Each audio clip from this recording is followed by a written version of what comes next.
Hello everybody, welcome back to our channel let's prep today. তো তোমরা thumbnail দেখে বুঝেই ফেলেছো, আজকে আমরা করব জিকে জিএস এর যে মোস্ট ইম্পর্টেন্ট কোশ্চেন সেগুলো।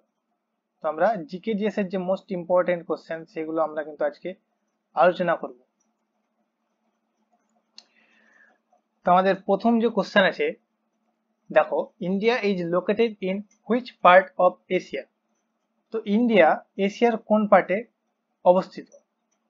তো এই কোশ্চেনটা জানার আগে আমি বলে রাখি যে আমরা যে এই জিকে জিএস এর যে প্র্যাকটিস সেট গুলো করবো, সেখানে আমরা জিওগ্রাফি, হিস্ট্রি, স্ট্যাটিক জিকে, তারপরে পলিটি, ঠিক আছে, সমস্ত কিছু কিন্তু আমরা কভার করব, সায়েন্স, ঠিক আছে। তো প্রত্যেকটা সাবজেক্টই কিন্তু আমরা এই যে জিকে জিএস এর যে প্র্যাকটিস সেট গুলো হবে সেগুলোর মাধ্যমে আমরা কভার করব। আমাদের যে প্রথম কোশ্চেন আছে, দেখো, তো এখানে বলছে India is located in which part of Asia. তো এশিয়ার কোন পার্টে ইন্ডিয়া অবস্থিত? তো দেখো, আমাদের কারেক্ট অ্যান্সার হচ্ছে কিন্তু সাউথ এশিয়া, ঠিক আছে। তো আমরা যে এশিয়া মহাদেশ পড়েছিলাম, তো এশিয়া মহাদেশে কিন্তু আমরা দেখেছিলাম যে আমাদের ইন্ডিয়া বা ভারতবর্ষ আমাদের সাউথ এশিয়াতে লোকেটেড। তো যারা সেই ভিডিওটি দেখোনি এখনো এশিয়া মহাদেশে, দেখো উপরে কিন্তু একটা আইটেম আসছে, এখানে গিয়ে কিন্তু তোমরা দেখতে পারো। তো এই হচ্ছে আমাদের সাউথ এশিয়া, ঠিক আছে। এই হচ্ছে আমাদের সাউথ এশিয়া। তো সাউথ এশিয়াতে কোন কোন কান্ট্রি আছে, দেখো, পাকিস্তান, ইন্ডিয়া, নেপাল, ভুটান, বাংলাদেশ এবং শ্রীলঙ্কা, ঠিক আছে। তো আমাদের যে প্রতিবেশী দেশ, তার মধ্যে শুধু চায়না নেই এবং আফগানিস্তান কিন্তু নেই। বাকি কিন্তু সব প্রতিবেশী দেশগুলোই আমাদের আছে। চায়না, আফগানিস্তান এবং মায়ানমারও কিন্তু নেই, ঠিক আছে। তো এই কয়েকটি দেশ কিন্তু আমাদের সাউথ এশিয়াতে আছে। নেক্সট কোশ্চেন হচ্ছে আমাদের, which is the longest river in India. ভারতবর্ষে আমাদের সব থেকে দীর্ঘতম নদী কোনটি? এখানে কি কি অপশন আছে, দেখো, ইন্দুস, যমুনা, গোদাবরী আর আছে গঙ্গা। তো কোনটা কোনটা হচ্ছে আমাদের সব থেকে বড় নদী, দীর্ঘতম নদী? সেটা হচ্ছে আমাদের গঙ্গা, ঠিক আছে। আর আমাদের এখানে আছে যমুনা। যমুনা হচ্ছে গঙ্গারই ট্রিবিউটারি, ঠিক আছে। আর ইন্দাস কিন্তু ভারতের মধ্যে দিয়ে প্রবাহিত সব থেকে বড় নদী, ঠিক আছে। ইন্দাস কিন্তু আমাদের চায়না থেকে শুরু হয়, তারপর ভারতবর্ষে প্রবেশ করে, তারপর পাকিস্তান দিয়ে গিয়ে আরব সাগরে মিলিত হয়, ঠিক আছে। নেক্সট আমাদের কোশ্চেন হচ্ছে, which river is known as Ganga of the south. Ganga of the south India, ঠিক আছে। সাউথ ইন্ডিয়া হবে Ganga of the south India. তো অপশন কি কি আছে, দেখো, কৃষ্ণা, কাবেরী, গোদাবরী এবং মহানদী। এখানে যেটা কারেক্ট অ্যান্সার হবে সেটা হচ্ছে কিন্তু আমাদের কাবেরী, ঠিক আছে। কাবেরী হবে আমাদের এখানে কারেক্ট অ্যান্সার। আর গোদাবরীকে বলা হয় কি, গোদাবরীকে বলা হয় দক্ষিণ গঙ্গা, ঠিক আছে। এটা কিন্তু মিক্স আপ করলে হবে না। দেখো, এখানে কি বলছে, গঙ্গা অফ সাউথ, এটা কিন্তু আমাদের ইংলিশে বলছে গঙ্গা অফ সাউথ ইন্ডিয়া, কিন্তু এটা কি বলছে, দক্ষিণ কা হিন্দিতে যদি বলা হয় তাহলে হবে দক্ষিণ কা গঙ্গা। কিন্তু যদি শুধু শুধু বলে যে দক্ষিণ গঙ্গা, তাহলে কিন্তু আমাদের হয়ে যাবে গোদাবরী, ঠিক আছে। এটা কিন্তু মনে রাখতে হবে। তারপর নেক্সট কোশ্চেন আসে আমাদের, which is the highest peak in India. তো ভারতবর্ষে হাইয়েস্ট পিক কোনটা? তো দেখো, এখানে কি অপশন আছে, Mount Everest, Kanchenjunga, K2, Nanda Devi. তো দেখো, আমাদের যে অ্যান্সার সেটা কি হবে, কাঞ্চনজঙ্ঘা না K2? এবার যদি কোশ্চেন যদি এরকম থাকে যে ভারতের প্রশাসিত অঞ্চলে বা শাসিত অঞ্চলে মধ্যে কোনটা সব থেকে হাইয়েস্ট পিক, সেই ক্ষেত্রে কিন্তু হবে আমাদের কাঞ্চনজঙ্ঘা। আর যদি বলে শুধু ভারতে, তাহলে কিন্তু হবে K2। তো আমি এখানে কাঞ্চনজঙ্ঘাকে অ্যান্সার করছি, কারণ K2 কিন্তু কি পিওকে পাকিস্তান অকুপাইড যে কাশ্মীর সেখানে কিন্তু অবস্থিত, সেই জন্য কেটুকে কিন্তু এখন ধরা হয় না। কাঞ্চনজঙ্ঘাকে কিন্তু আমাদের সব থেকে হাইয়েস্ট পিক ইন্ডিয়াতে ধরা হয়। আর আমাদের ওয়ার্ল্ডের হাইয়েস্ট পিক কোনটা সবাই জানো, মাউন্ট এভারেস্ট। উচ্চতা কত, 8,848 মিটার। আর আমাদের নন্দা দেবী হচ্ছে কি, নন্দা দেবী হচ্ছে আমাদের সেকেন্ড হাইয়েস্ট পিক। যদি আমরা কাঞ্চনজঙ্ঘা ফার্স্ট ধরি তাহলে আমাদের সেকেন্ড হাইয়েস্ট পিক হবে নন্দা দেবী, ঠিক আছে। এটা উত্তরাখণ্ডে অবস্থিত। আর আমাদের কাঞ্চনজঙ্ঘা অবস্থিত হচ্ছে আমাদের সিকিম, সিকিম, ঠিক আছে। দেখো দেখে নাও একবার এখানে, এই দেখো এইখানে হচ্ছে আমাদের কাঞ্চনজঙ্ঘা। মিনিট, কাঞ্চনজঙ্ঘা কোথায়, দেখো সিকিমে, সিকিম অবস্থিত কাঞ্চনজঙ্ঘা। আমাদের নন্দা দেবী হচ্ছে উত্তরাখণ্ডে। আর কেটু দেখো পাকিস্তান অকুপাইড কাশ্মীরে কিন্তু কেটু অবস্থিত, ঠিক আছে। তো আমাদের যে হাইস্ট পিক সেটা হচ্ছে আমাদের, যদি বলা হয় অ্যাডমিনিস্ট্রেড অঞ্চলে, তাহলে সেক্ষেত্রে কিন্তু হয়ে যাবে আমাদের কাঞ্চনজঙ্ঘা। আর যদি বলা হয় যে পুরো ইন্ডিয়াতে, তাহলে হবে আমাদের কিন্তু কেটু। নেক্সট হচ্ছে আমাদের Tropic of Cancer does not pass through which of the following. আমরা এটা কিন্তু পড়েছিলাম যে কোন কোন রাজ্যের মধ্যে দিয়ে কিন্তু ট্রপিক অফ ক্যান্সার বা কর্কট ক্রান্তি রেখা পাস হয়।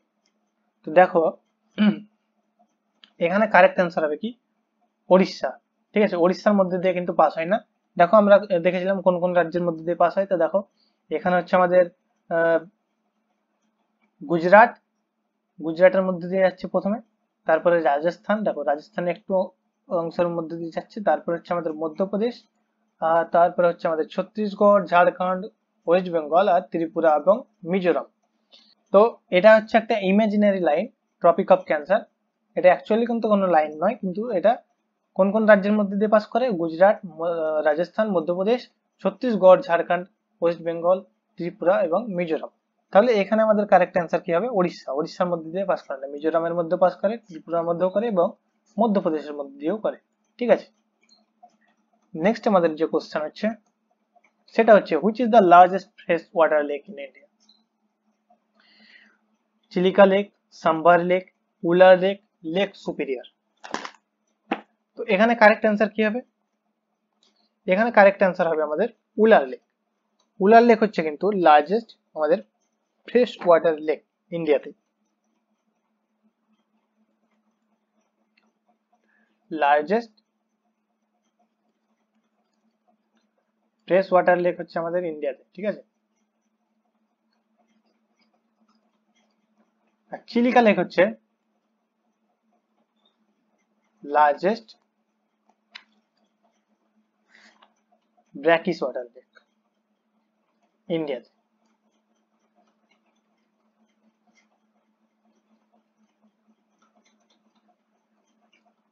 আর লেক সুপিরিয়র হচ্ছে লার্জেস্ট ফ্রেশ ওয়াটার লেক ওয়ার্ল্ডে, ঠিক আছে।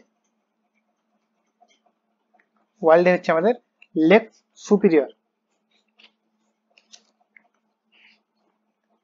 নেক্সট কোশ্চেন আমাদের কি আছে দেখো, name the oldest operating port in India build by British East India Company. তো ব্রিটিশ ইস্ট ইন্ডিয়া কোম্পানির দ্বারা নির্মিত আমাদের যে পোর্ট, ওল্ডেস্ট পোর্ট, সেটি কোনটি, Visakhapatnam port, Kolkata port, Mumbai port, Chennai port. তো এখানে কারেক্ট অ্যান্সার হবে আমাদের কলকাতা পোর্ট, ঠিক আছে, কলকাতা পোর্ট। তো কলকাতা পোর্টকে আরেকটি নামেও জানা হয়, সেটা হচ্ছে আমাদের হলদিয়া পোর্ট, বা আরেকটিও নাম আছে, সেটা কি দেখো শ্যামা প্রসাদ মুখার্জি, ঠিক আছে, শ্যামা প্রসাদ মুখার্জি পোর্ট, ঠিক আছে। তো দেখো এইখানে আছে আমাদের হলদিয়া পোর্ট ওয়েস্ট বেঙ্গলে।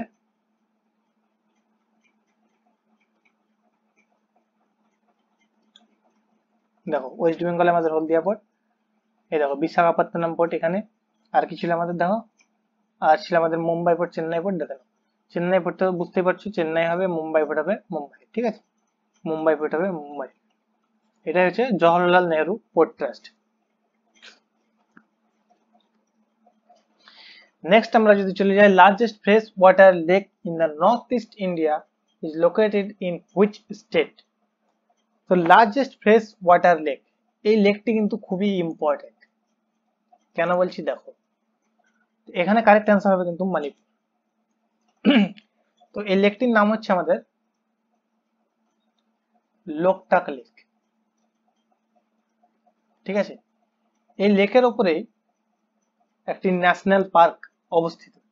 ঠিক আছে, ফ্লোটিং ন্যাশনাল পার্ক, সেটি হচ্ছে আমাদের কেইবুল লামজাও ন্যাশনাল পার্ক। ঠিক আছে, কেবুল লামজাও ন্যাশনাল পার্ক পৃথিবীতে একমাত্র ফ্লোটিং ন্যাশনাল পার্ক। ঠিক আছে, অনলি ফ্লোটিং ন্যাশনাল পার্ক।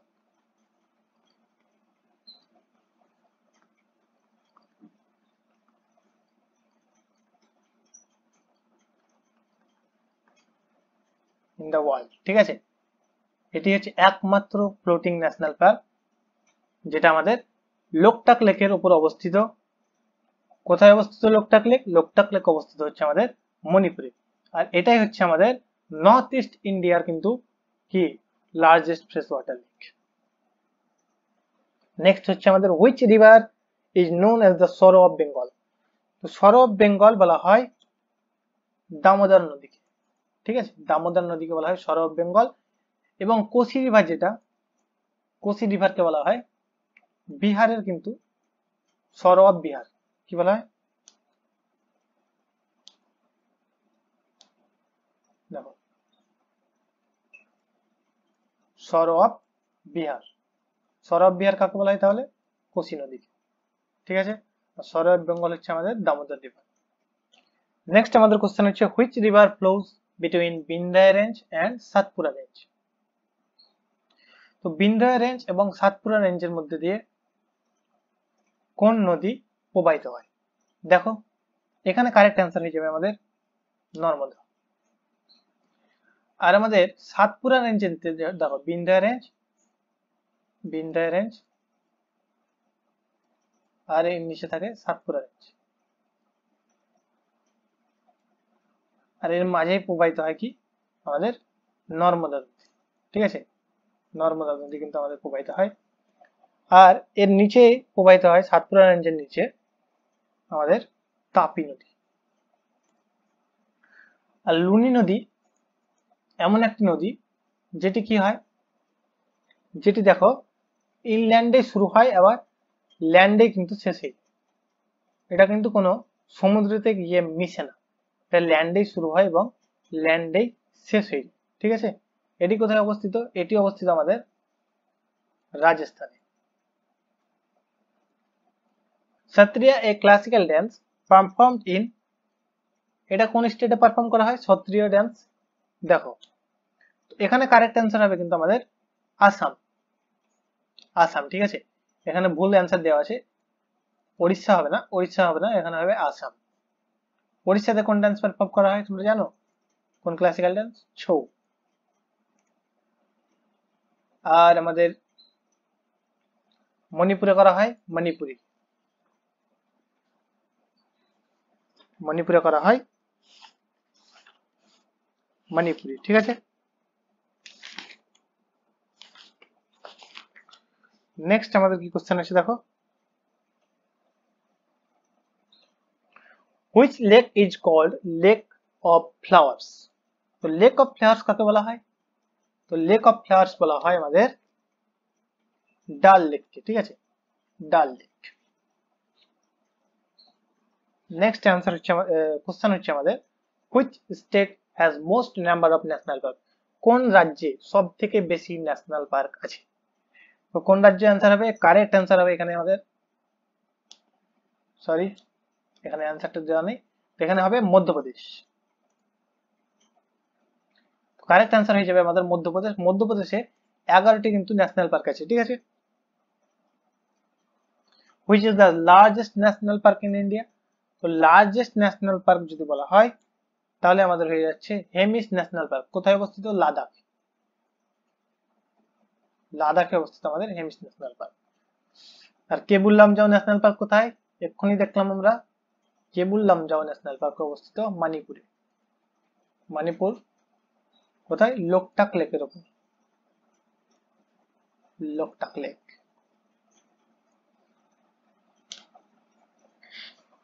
তো দেখো আমি কিন্তু শর্ট ভিডিও পোস্ট করি, ঠিক আছে?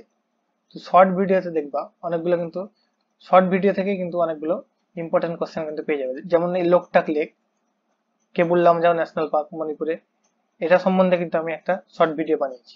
তো তোমরা যদি ওগুলোকে ফলো করো তাহলে কিন্তু অ্যান্সার গুলো করতে পারবে। নেক্সট কোশ্চেন হচ্ছে আমাদের, which is the first national park in India? তো প্রথম যে ন্যাশনাল পার্ক সেটা হবে আমাদের হেইলি ন্যাশনাল পার্ক। বর্তমানে এটির নাম কি? বর্তমানে এটির নাম হচ্ছে জিম করবেট ন্যাশনাল পার্ক, ঠিক আছে? Jim Corbett. এটা কোথায় অবস্থিত? এটা অবস্থিত আমাদের উত্তরাখণ্ডে, উত্তরাখণ্ডে অবস্থিত, ঠিক আছে? রাজাজি ন্যাশনাল পার্ক কোথায় অবস্থিত? এটা আমাদের উত্তরাখণ্ডে। Desert national park Rajasthan. Desert, desert মানে কি বুঝতে পারছো? আর হেমিস ন্যাশনাল পার্ক এখনই দেখলাম Ladakh. Which is the largest biosphere reserve in India? Largest biosphere reserve কি? লার্জেস্ট হচ্ছে আমাদের Gulf of Kutch. Gulf of Kutch হচ্ছে আমাদের largest biosphere reserve. Which state is known as the tiger state of India? Tiger state কাকে বলা হয়? Tiger state বলা হয় মধ্যপ্রদেশকে। নেক্সট হচ্ছে which state is the longest dam, which state has the longest dam in India? ঠিক আছে?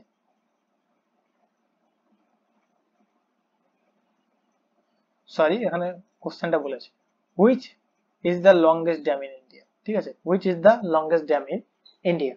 তো longest dam যদি বলা হয় তাহলে লংগেস্ট ড্যাম হচ্ছে আমাদের হীরাকুন্ড ড্যাম। হীরাকুন্ড ড্যাম হচ্ছে আমাদের লংগেস্ট ড্যাম। আর লার্জেস্ট ড্যাম হচ্ছে আমাদের তেহরি ড্যাম, ঠিক আছে? তেহরি ড্যাম। নেক্সট হচ্ছে আমাদের the Dudhsagar falls is located in which state? Dudhsagar fall কোন রাজ্যে অবস্থিত? তো দুধসাগর ফল হচ্ছে আমাদের, এখানে অপশনে অ্যান্সার ভুল দেওয়া আছে, এটা হবে না। দুধসাগর ফল অবস্থিত আমাদের গোয়াতে, ঠিক আছে? গোয়াতে। দেখো দুধসাগর ফলের ছবিটা দেখো, সরি ছবিটা কি আসেনি, যাই হোক। Jelepla, Jelepla is located in which state? তো জেলেপলা কোন রাজ্যে অবস্থিত? জেলেপলা হচ্ছে আমাদের সিকিমে অবস্থিত। তো কারেক্ট অ্যান্সার হবে আমাদের সিকিম। সিকিম হচ্ছে আমাদের কারেক্ট অ্যান্সার। তো দেখো এই হচ্ছে আমাদের জেলেপলা, এই দেখো এইখানে সিকিমে, সিকিমের দিকে লক্ষ্য করো।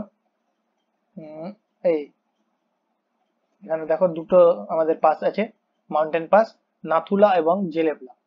তো জেলেপলা কি করে? জেলেপলা ভারতের সঙ্গে কি করে? ভুটানকে কানেক্ট করে, ঠিক আছে? নেক্সট হচ্ছে আমাদের which ancient Indian city was capital of the Indus valley civilization? Indus valley সিভিলাইজেশনের ক্যাপিটাল কোনটা ছিল? তো কারেক্ট অ্যান্সার হবে এখানে মহেঞ্জোদারো। মহেঞ্জোদারো ছিল ইন্দাস ভ্যালি সিভিলাইজেশনের ক্যাপিটাল। আচ্ছা, ইন্দাস ভ্যালি সিভিলাইজেশন কোন নদীর তীরে গড়ে উঠেছিল? নাম শুনে বুঝতে পারছো, ইন্দাস নদী, ঠিক আছে? ইন্দাস রিভার, ইন্দাস রিভার, ঠিক আছে? এখানে দেখো এটা হচ্ছে দুধসাগর ফল, স্লাইডটা এখানে চলে এসেছে, যাই হোক। তো এটা হচ্ছে দুধসাগর ফল, গোয়াতে অবস্থিত, ঠিক আছে? Who was the founder of Mauryan empire? Mauryan এম্পায়ারের কে ফাউন্ডার, প্রতিষ্ঠাতাকে? সেটা হচ্ছে আমাদের চন্দ্রগুপ্ত মৌর্য। চন্দ্রগুপ্ত মৌর্য হচ্ছে মৌরিয়ান এম্পায়ারের প্রতিষ্ঠাতা। অশোকা ছিলেন একটা greatest king, one of the আমাদের মৌরিয়ান এম্পায়ারের এম্পায়ার ছিলেন অশোকা, কিং নয় এম্পায়ার। এবং বিন্দুসারা ছিলেন second empire of Mauryan empire, ঠিক আছে? আর বৃহদার্থ বৃহদার্থ বৃহদার্থ ডাইনাস্টি তৈরি করেন, ঠিক আছে, ফাউন্ডার অফ বৃহদার্থ ডাইনাস্টি, বৃহদার্থ ডাইনাস্টি, ঠিক আছে। এটি কার মধ্যে আছে দেখো, বৃহদার্থ ডাইনাস্টি কিন্তু আমাদের যে মগধ এম্পায়ার, মগধ এম্পায়ারের মধ্যে কিন্তু আছে। আর মগধ এম্পায়ারের প্রতিষ্ঠাতাকে, মগধ এম্পায়ারের প্রতিষ্ঠাতাকে, মগধ এম্পায়ারের প্রতিষ্ঠাতা হচ্ছে আমাদের বিম্বিসার।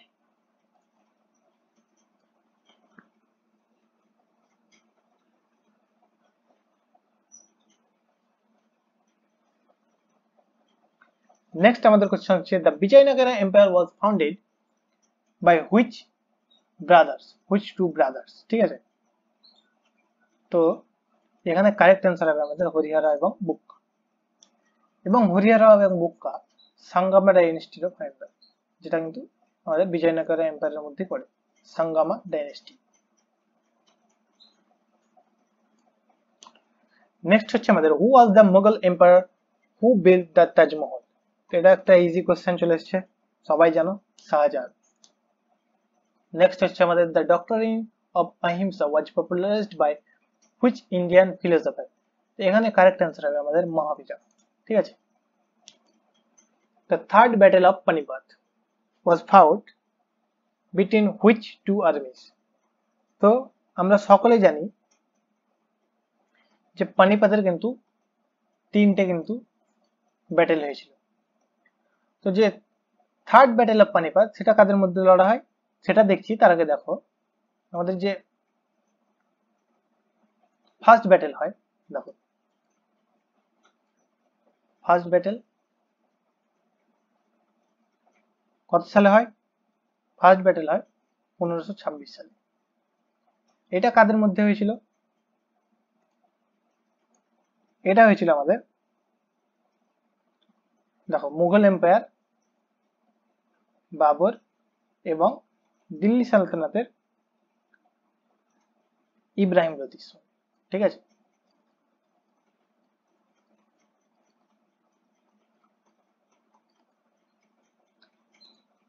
আমাদের যে সেকেন্ড ব্যাটেল সেটা কত সালে হয়, সেকেন্ড ব্যাটেল হয় 1556 সালে, 30 বছর পর, ঠিক আছে। এটা 1526, এটা হচ্ছে 1556। তো সেকেন্ড ব্যাটেল যেটা হয় সেটা কাদের মধ্যে হয়েছিল দেখো, সেটা হয়েছিল মুঘল এম্পায়ার আকবর, আকবরের শাসনকালে হয়েছিল, আকবরের, ঠিক আছে, ভার্সেস কার সঙ্গে, হেমু, যার পুরো নাম কি, পুরো নাম হচ্ছে হেমচন্দ্র বিক্রমাদিত্য, ঠিক আছে। সুর, সুর ডাইনাস্টির কিন্তু, সুর ডাইনাস্টির এম্পায়ার, ঠিক আছে। আর আমাদের যে থার্ড ব্যাটেল, থার্ড ব্যাটেল সেটা কত সালে হয়, 1761। এটাতে কে জিতে দেখো, এটাতে কাদের কাদের মধ্যে ফাইট হয় দেখো, এখানে ফাইট হয় মারাঠা এবং আফগানদের মধ্যে, মারাঠা এবং আফগান, ঠিক আছে। তো কারেক্ট আনসার এখানে হয়ে যাবে মারাঠা এবং আফগানের মধ্যে। হু লেড দ্য ইন্ডিয়ান রেভিলিয়ন অফ 1857। তো ইন্ডিয়ান রেভিলিয়ন যেটা, তার লিডার কে ছিল দেখো, বাহাদুর শাহ জাফর বলা হয়, ঠিক আছে, বাহাদুর শাহ জাফরকে বলা হয় ইন্ডিয়ান রেভিলিয়ন 1857 সালের লিডার। এখানে কিন্তু মঙ্গল পান্ডেও ছিল আর রানী লক্ষ্মীবাইও কিন্তু এই ইন্ডিয়ান রেভিলিয়নে ছিলেন, ঠিক আছে। দ্য জালিয়ানওয়ালা বাগ হত্যাকাণ্ড, ঠিক আছে, ম্যাসকের মানে হচ্ছে হত্যাকাণ্ড, took place in which year. এটা কারেক্ট অ্যান্সার হবে 1919 সালের 13 এপ্রিল, ঠিক আছে। তো পাঞ্জাবের কোথায়, পাঞ্জাবের অমৃতসরে, পাঞ্জাবের অমৃতসরে কিন্তু একটা পার্ক যার নাম ছিল জালিয়ানওয়ালা বাগ, ঠিক আছে। Who founded the Indian national Congress. তো এটা সবাই জানো, Alan Octavian Hume.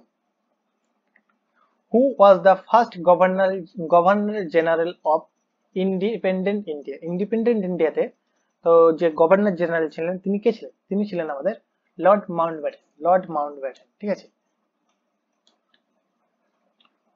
Which article of Indian Constitution guarantees the right to equality? Right to equality, right to equality হচ্ছে একটা ফান্ডামেন্টাল রাইট, ঠিক আছে।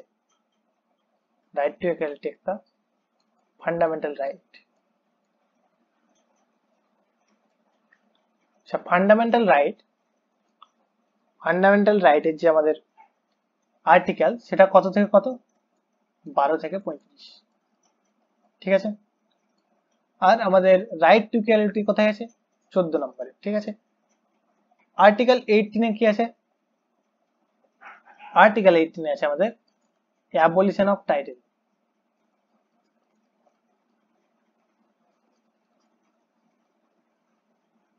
আর্টিকেল 17 এ কি আছে? আনটাচেবিলিটি।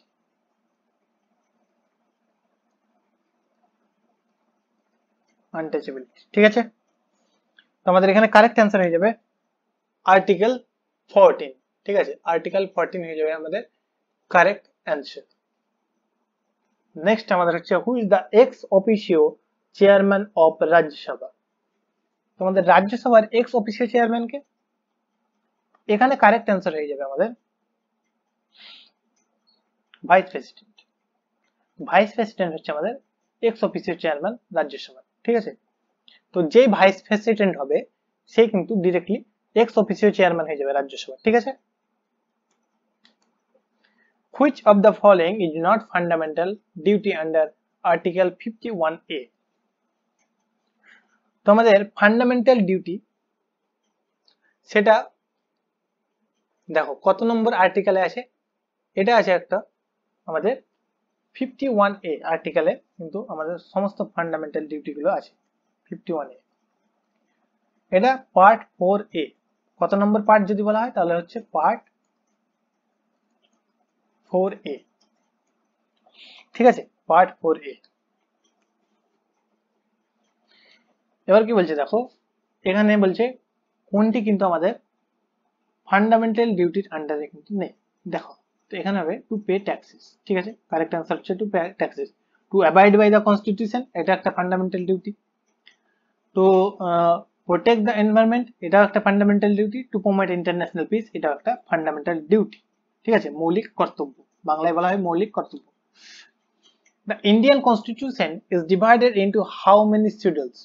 তো কতগুলি শিডিউলস আছে দেখো, তো অরিজিনাল কিন্তু আমাদের 12টি কিন্তু শিডিউল আছে, ঠিক আছে, 12টি শিডিউল, ঠিক আছে। Who was the first Chief Justice of India? তো প্রথম চিফ জাস্টিস অফ ইন্ডিয়া কে? তো এখানে কারেক্ট আনসার হয়ে যাবে H J Kania, H J Kania. The term coalition government refers to government formed by a single party, government formed by two or more parties, government formed by the opposition, government formed by the president. দেখো কোনো government president দ্বারা কি হয় দেখেছো? এটাকে কি বলা হবে? এটাকে কোয়ালিশন গভর্নমেন্ট বলা হবে না। অপোজিশন যদি করে তাহলে বলা হবে না। সিঙ্গেল পার্টি দিয়ে যদি গভর্নমেন্ট ফর্ম হয় তাহলে কি বলা হবে? Coalition government? কখনোই না, বুঝাই যাচ্ছে। তাহলে কোয়ালিশন গভর্নমেন্ট হবে যখন টু এবং মোর পার্টিস, ঠিক আছে, টু এবং মোর পার্টিস যখন হবে তখন হবে আমাদের কোয়ালিশন গভর্নমেন্ট। বর্তমানে যেমন আমাদের এনডিএ এর সরকার আছে, ঠিক আছে, এনডিএ একটা যেমন coalition government. Which amendment to the Indian Constitution abolished right to property? তো রাইট টু প্রপার্টি বলে একটা আমাদের কি ছিল? ফান্ডামেন্টাল রাইট ছিল, সেটাকে কি করা হয়? সেটাকে অ্যাবলিশ করা হয় কত নম্বর অ্যামেন্ডমেন্ট দ্বারা? তো কারেক্ট অ্যান্সার হয়ে যাবে এখানে 44, ঠিক আছে। The basic structure of doctrine was established by Supreme Court in কোন কেসে? দেখো এটা হবে কেশবানন্দ ভারতী কেস। কেশবানন্দ ভারতী কেস এটা 1973 সালে হয় এবং কেশবানন্দ ভারতী কেস কার সঙ্গে হয়? স্টেট অফ কেরালা, ঠিক আছে, স্টেট অফ কেরালা সঙ্গে কেশাপানন্দ ভারতী। তো এরপরে কিন্তু আমাদের কি করা হয়, দেখো এরপরে কিন্তু আমাদের যে রাইট টু প্রপার্টি যেটা ছিল, রাইট টু প্রপার্টি সেটা কিন্তু অ্যাবলিশ করা হয় এবং একটা basic structure of basic structure doctrine কিন্তু তৈরি করা হয়। ঠিক আছে, তো এই কেশাপানন্দ ভারতীয় কেসের পরে বেসিক স্ট্রাকচার ডক্টরাইন কিন্তু এস্টাবলিশ করা হয়। তারপর হচ্ছে what is the minimum age requirement to become a member of Lok Sabha. তো লোকসভার মেম্বার হতে মিনিমাম এজ কত রিকোয়ার, এটা হবে আমাদের 25 বছর। ঠিক আছে, লোকসভা মেম্বার, লোকসভা মেম্বার। ঠিক আছে, আর আমাদের পিএম এর যদি পিএম হতে কত বয়স লাগে, মিনিমাম 35 বছর। ঠিক আছে, প্রেসিডেন্ট হতেও 35 বছর, পিএম প্রেসিডেন্ট দুজনেরই মিনিমাম বয়স লাগবে 35। Next, who appoints the governor of Indian states। তো ভারতের যে রাজ্যে যে গভর্নর গুলো থাকে আমরা দেখি, তো গভর্নর কে আমাদের অ্যাপয়েন্ট করে, এখানে কারেক্ট অ্যান্সার হবে আমাদের প্রেসিডেন্ট। প্রেসিডেন্ট কিন্তু আমাদের গভর্নর অ্যাপয়েন্ট করে।